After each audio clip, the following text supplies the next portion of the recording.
पिछले 30 वर्षों से कैसे जारी है रामचरितमानस का अखंड पाठ।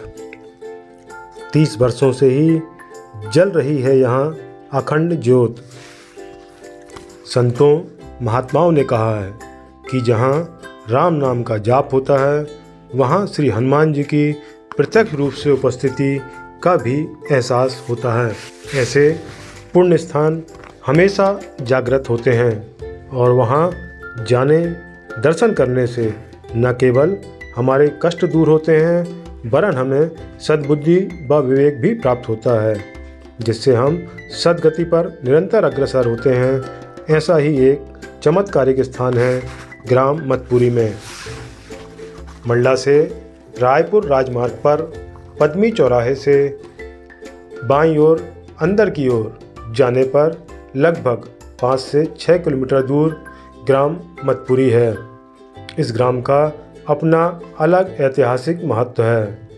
इस ग्राम में मां नर्मदा जी के किनारे एक दक्षिणमुखी हनुमान मंदिर स्थापित है।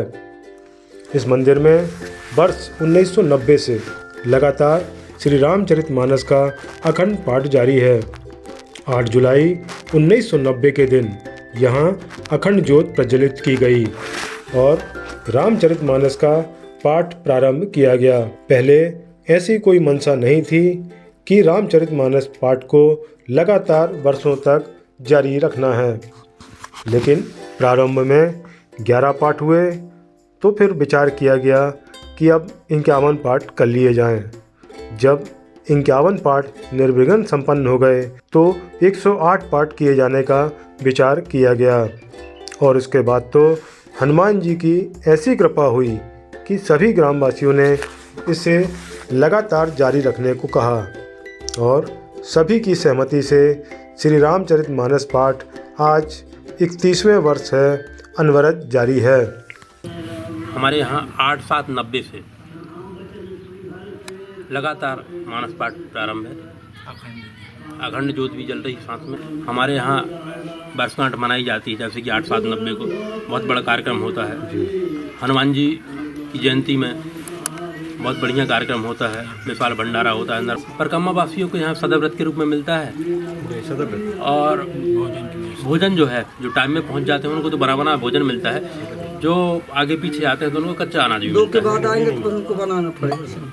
उनको भी मिला अभी जाता आप है। लोग और क्या व्यवस्था कर पा रहे हैं उसमें? व्यवस्था यहाँ से ऐसा है कि भोजन की व्यवस्था तो हम लोग जो है, ये कृषकों की बस्ती है ग्राम मतपुरी और 2 वर्ष गेहूं की फसल और धान की फसल में जो है लोगों से जो है अनाज की वसूली होती है, उससे भोजन की व्यवस्था हो जाती है और साप्ताहिक बाजार भरता है, क्षेत्रीय ग्रामवासियों से सहयोग मिलता है। तो सब्जी भाजी की व्यवस्था हो जाती है। दुकान से जो कुछ भी थोड़ा बहुत मिलता है उससे नून, नमक, मिर्ची, मसाला, तेल मसाला की व्यवस्था हो जाती है। इस प्रकार से जो है इस मंदिर में अखंड ज्योत और रामचरितमानस पाठ की प्रेरणा नर्मदा परिक्रमा के दौरान चतुर्मास कर रहे संत स्वामी सच्चिदानंद जी से प्राप्त हुई।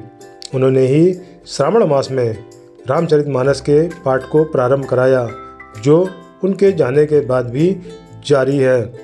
प्रारंभ में जब मंदिर बहुत छोटे स्वरूप में था तो एक संत सीताराम महाराज जी यहाँ आए और उन्होंने हनुमान जी एवं नर्मदा जी की उपासना इस स्थान पर रहकर की।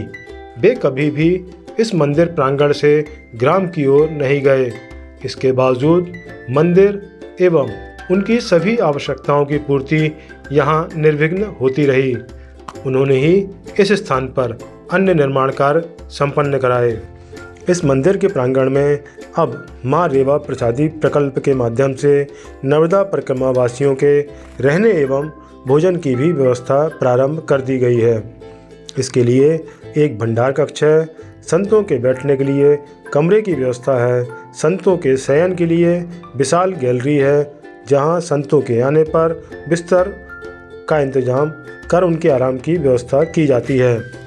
अभी रसोई घर अस्थायी रूप से बना हुआ है, इसे और बेहतर बनाने की योजना है। साथ ही गैस भट्टी की भी व्यवस्था कर ली गई है।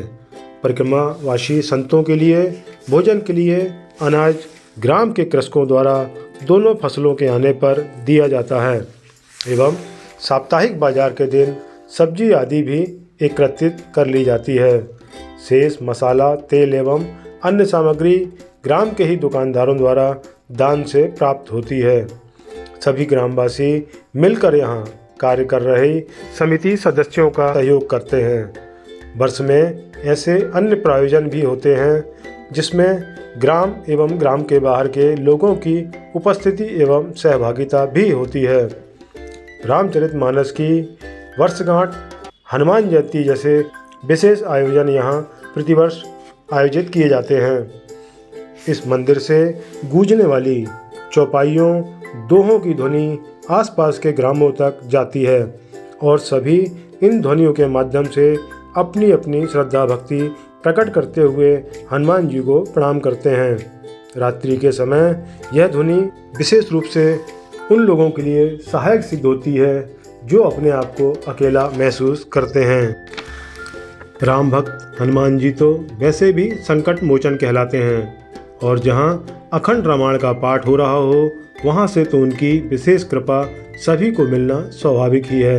अतः आप भी कभी यहाँ आइए और हनुमान जी की कृपा और आशीर्वाद लेकर अपने जीवन को धन्य कीजिए। जय श्री राम, जय जय हनुमान।